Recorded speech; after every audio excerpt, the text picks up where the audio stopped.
So, good morning everyone. I'm Rich Jan F. Samiliano, and today we're discussing and focusing on how to solve the basic integers or the integers.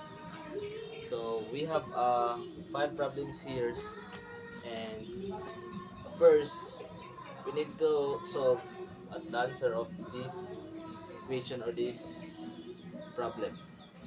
So, the first one we have negative 5 plus 9. Second, negative 12 plus negative 18.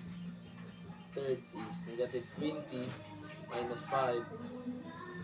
The fourth is 2 minus negative 7. And the fifth is 7 minus negative 3.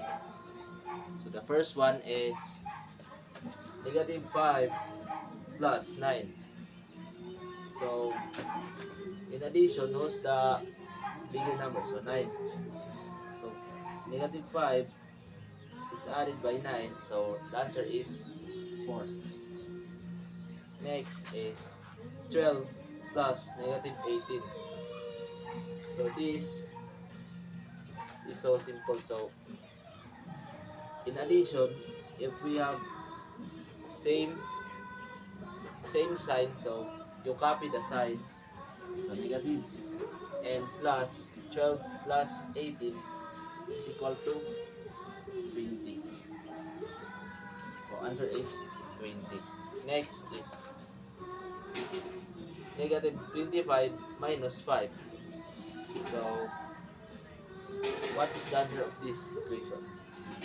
So the answer of this equation is negative 25.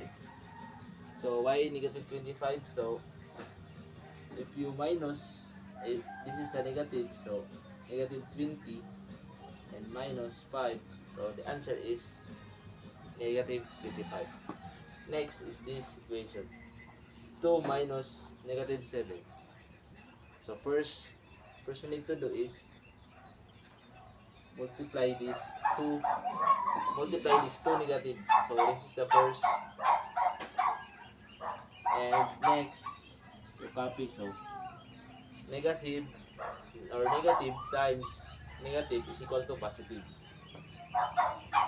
So 2 plus positive 7 is equal to 9.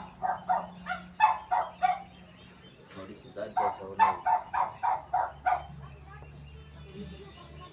Next, same lang sa question number 4 is you multiply this negative, so we can 7. So negative times negative, so positive. 7 plus 3 is equal to 10.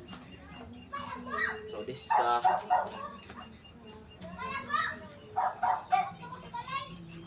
is the answer. So let's try another problem.